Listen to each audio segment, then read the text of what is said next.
Hello everyone, कैसे हैं आप सब। उम्मीद करता हूं कि आप स्वस्थ होंगे, खुश होंगे। सबसे पहले तो मैं बताऊं, आज सभी अध्यापकों के लिए एक सम्मान का दिन है। और यह सम्मानित दिन क्यों मनाया जाता है, सबसे पहले इसे जानिए। First of all, I wish Happy Teachers Day to all my dear viewers, teachers and students. सभी सम्मानित दर्शकों को, अध्यापकों को व प्रिय विद्यार्थियों को शिक्षक दिवस के मौके पर शुभकामनाएं। आज का दिन हम भारत के महान शिक्षा शास्त्री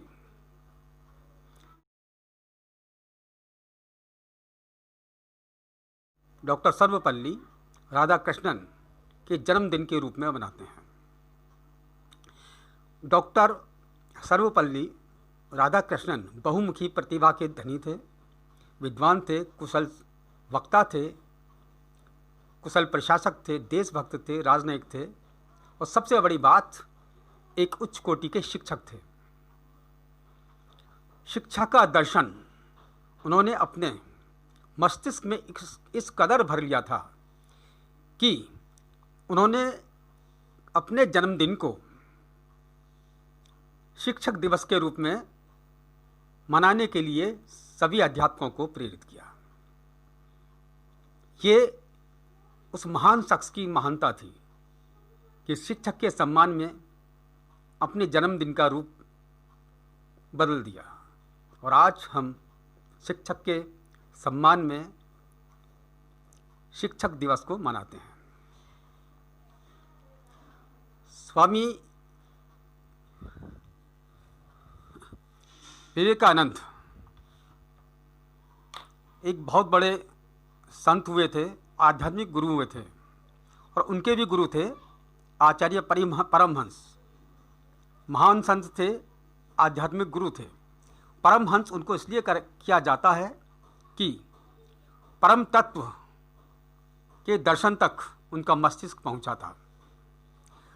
तो गुरु और शिष्य की परंपरा के संबंध में मैं एक बात कहता हूं कि जब स्वामी विवेकानंद ने अपने गुरुजी से पूछा कि लोगों की कौन सी बात आपको हैरान करती है, तो गुरुजी ने उत्तर दिया, जब वो कष्ट में होते हैं तो पूछते हैं मैं ही क्यों, मतलब कहने का कष्ट मुझ पर ही क्यों है। लेकिन जब वो खुशियों में डूब जाते हैं तो फिर कभी नहीं पूछते कि मैं ही क्यों। तो ये थी गुरु शिष्य की परंपरा। उनका एक एग्जाम्पल और है जिससे मैं बहुत प्रभावित हुआ कि स्वामी विवेकानंद ने पूछा, गुरुजी मैं अपने जीवन से कैसे सर्वोत्तम हासिल कर सकता हूँ। तो रामकृष्ण परमहंस जो उनके गुरु जी थे बोले, बिना किसी अफसोस के अपने अतीत का सामना करना सीखो। बिना किसी अफसोस के अपने अतीत का सामना करना सीखो। पूरे आत्मविश्वास के साथ अपने वर्तमान को संभालो और फिर निडर होकर भविष्य की तैयारी करो। तो ये दो उत्तर मुझे गुरु शिष्य के बीच के वार्तालाप के बहुत ही प्रभावित करते हैं। तो सबसे पहले तो मैं ये कहूँगा कि ये तो गुरु शिष्य वाली बात होगी। अब मैं साथ में एक विचार डॉक्टर सर्वपल्ली राधाकृष्णन जी का और जोड़ रहा हूँ। उनका एक विचार और है महान, कि शिक्षा के द्वारा मानव मस्तिष्क का सदुपयोग किया जा सकता है। शिक्षा के द्वारा मानव मस्तिष्क का सदुपयोग किया जा सकता है। अतः विश्व को एक ही इकाई में मानकर शिक्षा का प्रबंधन किया जाए, क्योंकि वो मानते थे कि मनुष्य का विकास, मनुष्य की सभ्यता एक बात पर निर्भर करती है और वह है शिक्षा। तो शिक्षा विकास की नींव है। इसलिए उन्होंने अपने व्यक्तित्व में शिक्षा को सर्वोपरि माना। तो ऐसे महापुरुषों से हम सीखते हैं कि शिक्षा का महत्व क्या है और उन्होंने अपने जन्मदिन को शिक्षक दिवस के रूप में प्रदान कर दिया। तो ये थी महापुरुषों की बातें। अब बात आती है शिक्षक की। तो अब आज के दौर में देखिए, महापुरुष शिक्षकों के लिए कितना सम्मान प्रदान करके चले गए, लेकिन कभी कभी संसार में ऐसी विपदा आ जाती है कि हमें अच्छे आदर्शों पर भी परेशानियों का सामना उठाना पड़ता है। जैसे यही एक आदर्श शिक्षकों के बारे में हमारे महापुरुषों ने दिया, लेकिन फरवरी माह में कोविड-19 का प्रकोप पूरे संसार में फैला। भारत में भी मार्च तक आते आते करीब 100 मरीज इसके हो गए थे, 20-22 मार्च तक करीब। और 24 मार्च 2020 को माननीय प्रधानमंत्री श्री नरेंद्र मोदी जी ने भारत में लॉकडाउन लगा दिया। अब उस लॉकडाउन का हमारे देश की अर्थव्यवस्था पर और जीडीपी पर कितना बुरा असर पड़ा, ये सभी जानते। करीब 135 करोड़ रुपए पर डे का लॉस हमारी अर्थव्यवस्था को हो रहा था। सारी जीडीपी दिन पर दिन कमजोर हो रही थी। फिर मजबूरन होकर मई से हमारे प्रधानमंत्री जी ने अनलॉक प्रक्रिया शुरू की। काफ़ी संस्थान, काफ़ी कंपनियां, काफ़ी कारखाने, काफ़ी बाजार थोड़े थोड़े पार्ट में खोल दिए गए। लेकिन सबसे बड़ा जो क्षेत्र है हमारा शिक्षा क्षेत्र, जो कि स्कूलों से जुड़ा हुआ है, वो आज तक भी बंद है। जो मनुष्य के विकास की नींव है शिक्षा, उस पर बहुत बड़ा कुप्रभाव पड़ा है। इस बात से हम सभी दुखी हैं, खास तौर से टीचर वर्ग बेहद दुखी है और विद्यार्थी वर्ग बहुत दुखी है। आज मैं इसी पर चर्चा करूंगा, मेरा मेन टॉपिक भी यही है आज, कि भारत में लगभग 4 लाख प्राइवेट स्कूल हैं। 4 लाख प्राइवेट स्कूल हैं, जिनमें 25-30 लाख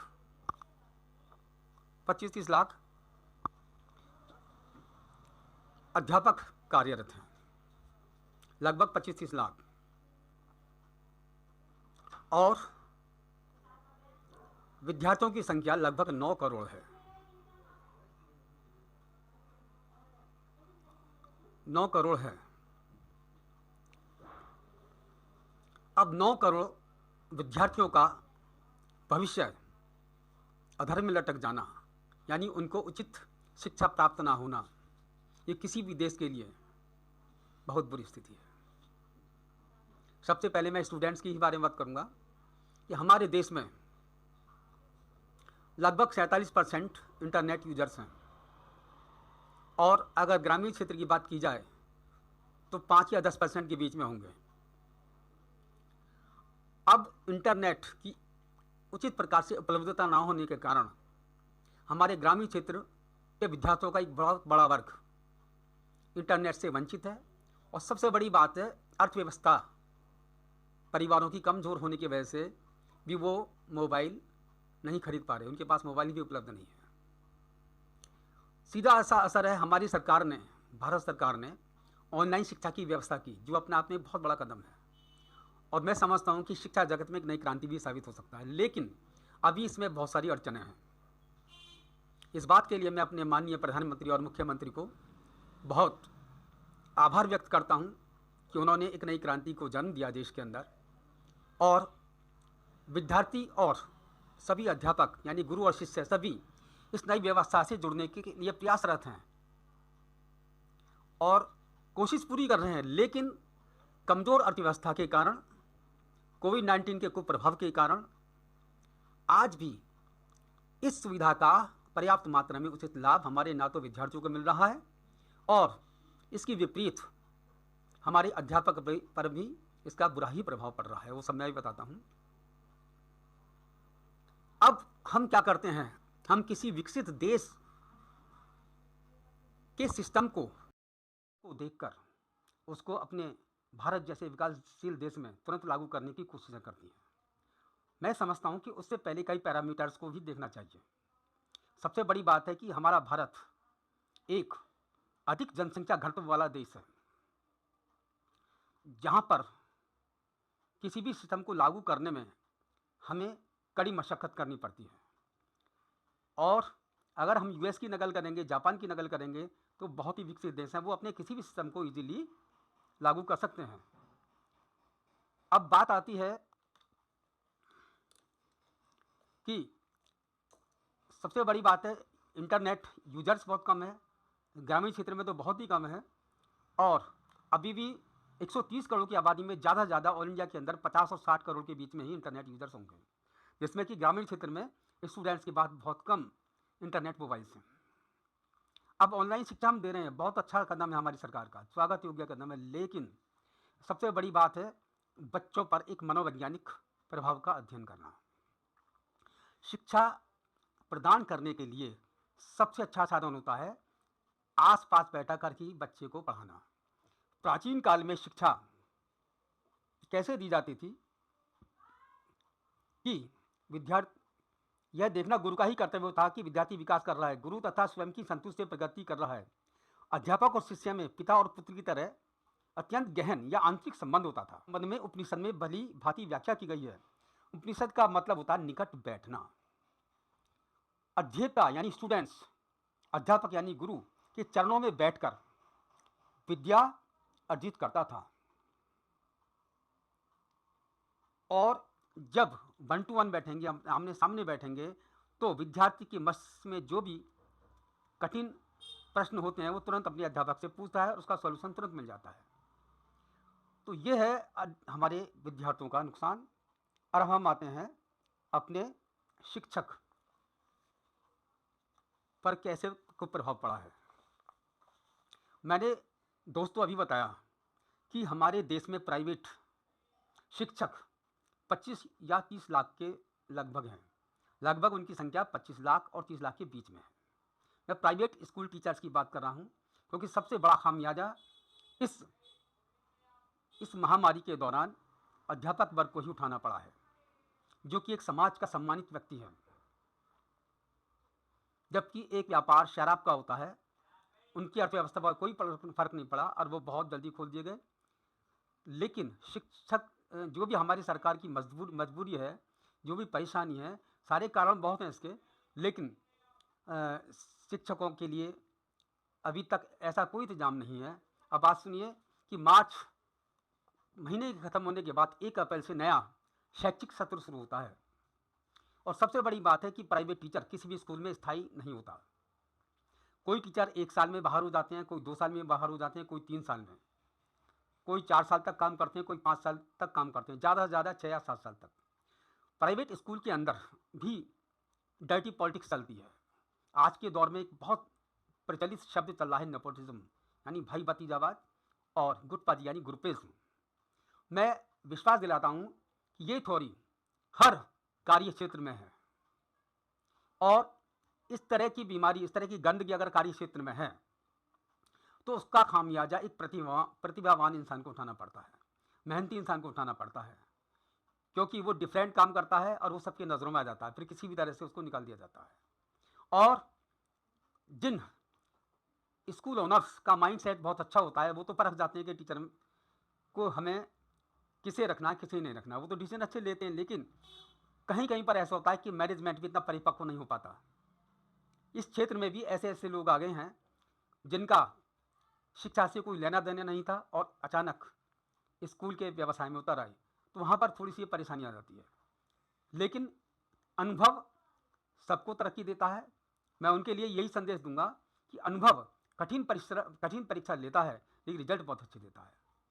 तो ऐसे ओनर्स को भी मैं सलाम करता हूँ, लेकिन उनकी कोई गलती नहीं है, लेकिन शिक्षा का क्षेत्र से जुड़े ना होने के कारण इस तरह की गलतियाँ हो जाती हैं। और प्राइवेट टीचर्स का जहाँ तक मेरा मानना है, मैं एक मैथ्स टीचर हूँ, कि औसत कार्यकाल 2 वर्ष का होता है बस। अगर हम सभी 30 लाख टीचर्स का औसत वर्ग का कार्यकाल निकालेंगे तो मुश्किल से 2 साल। कुछ टीचर 6 महीने में बाहर हो जाते हैं, कुछ 1 महीने में बाहर हो जाते हैं। और ज़्यादा से ज़्यादा 5 साल तक का अच्छा एवरेज बस ये होता है। अब कुछ टीचर्स क्या करते हैं, जब स्थायीपन नहीं होता है उनकी नौकरी में, तो शैक्षिक सत्र के अंतिम महीने यानी मार्च के महीने में वो दूसरे स्कूल में भी अपनी जॉब की तलाश करने लगते हैं। और लाखों शिक्षक ऐसे हैं जिन्होंने मार्च में ही अपने पद से त्यागपत्र दे दिया था और उनको 1 अप्रैल सन 2020 से नए स्कूल में ज्वाइन करना था, लेकिन लॉकडाउन लग गया 24 मार्च से और उनकी दूसरे स्कूल में भी नियुक्ति नहीं हो पाई। और तब से लेकर आज तक वो अध्यापक बिना सैलरी के अपना जीवन यापन कर रहे हैं, बहुत मुश्किलों से गुजर कर रहे हैं और उनकी बहुत ही दयनीय स्थिति हो गई है। तो मैं सरकार से अनुरोध करता हूँ, अगर माननीय प्रधानमंत्री जी या माननीय मुख्यमंत्री जी तक मेरा यह संदेश जाए, तो उनसे मेरी ये गुजारिश है कि जिस तरह से मजदूरों का पलायन हुआ, कई लाख मजदूरों का पलायन हुआ फैक्ट्री से, दिल्ली से, मुंबई से, गुजरात से, और वो अपने अपने घरों को गए, तो उनकी मदद करना भी बहुत आवश्यकता था। बहुत ही स्वागत योग्य कदम किया हमारी सरकारों ने और उनके लिए कुछ अनुदान दिया गया, क्योंकि उनकी ऊर्जा को भी बरकरार रखना बहुत जरूरी है। वो अर्थव्यवस्था को की एक रीढ़ है, उनको भी बचाना बहुत जरूरी था, क्योंकि बिना मजदूरों के तो हम कोई भी काम नहीं कर सकते। हमारे किसान भाइयों के लिए, जो कि अन्नदाता हैं, यानी हम तो उन्हें ईश्वर का दूसरा रूप मानते हैं, उनके लिए भी समय समय पर सोचा गया। बहुत अच्छी बात है, स्वागत कदम है। उसी कैटेगरी में अब ये तीसरा स्तंभ आता है अध्यापक समूह का, खासतौर से प्राइवेट अध्यापक समूह का जो नंबर आता है, ये 25-30 लाख जो हैं, इसमें कई लाख टीचर्स ऐसे हैं जिनकी स्थिति बहुत ही दयनीय होती है। और हाँ, एक बात और बताऊँ, प्राइवेट टीचर की औसत सैलरी मात्र 10,000 रुपये होती है। कुछ वो अपने प्राइवेट ट्यूशन पढ़ाकर गुजर बसर करता है, लेकिन आज की तारीख में ना तो ट्यूशन्स पढ़ा पा रहा है और ना ही उसको सैलरी मिल रही है। अब ऐसे टीचर्स का क्या है जो रिजाइन कर चुके हैं, जो बिल्कुल खाली पड़े हैं, उनकी स्थिति बद से बदतर हो चुकी है, दयनीय हो चुकी है। यहाँ तक कि वो अपने बच्चों की शिक्षा के साधन भी उपलब्ध नहीं करा पा रहा है। तो मैं यही सबसे उम्मीद करता हूँ कि मेरे सभी अध्यापक साथियों, आप सब मेरी बात पर गौर करें, आप भी सब सोचें और सरकार को सुझाव दें। और सुनिए, ऐसा सुझाव दें जिससे कि इस संबंध में भी कुछ ना कुछ हमें सरकार से अनुदान मिल सके। देखिए, मेरा एक सरकार को सुझाव है, सभी अध्यापक गणों को भी सुझाव है कि कोई भी समस्या का समाधान मुश्किल जरूर होता है, लेकिन असंभव नहीं होता। अगर हम सब मिल बैठकर करेंगे तो इस समस्या का समाधान भी निकल जाएगा। अगर हम जैसे अनुभवी टीचर जो आम समाज के अंदर रहते हैं, जिसके बारे में नज़र नहीं पड़ती, अगर ऐसे टीचर्स का भी सलाह मशवरा किया जाए, ऐसी कोई समस्या नहीं है जिसका समाधान ना हो। और उसको ज़्यादा नहीं, अगर 2-4 हज़ार का या छोटा मोटा भी अनुदान मिल जाए तो ये उसके लिए बहुत सौभाग्य की बात होगी। तो मैं तो यही कहूँगा कि इस समस्या की तरफ भी, जो शिक्षकों की जो दयनीय स्थिति है, हमारी सरकारों को ध्यान देना चाहिए और सभी प्राइवेट टीचर्स को एक इकाई के रूप में इस समस्या के बारे में सोचना चाहिए, क्योंकि शिक्षा एक ऐसी नींव है जो कि मनुष्य के समस्त विकास और उसकी सभ्यता के लिए कार्य करती है। सभी मेरे साथियों, मेरे प्रिय विद्यार्थियों, लास्ट में फिर बोलूँगा, हैप्पी टीचर्स डे।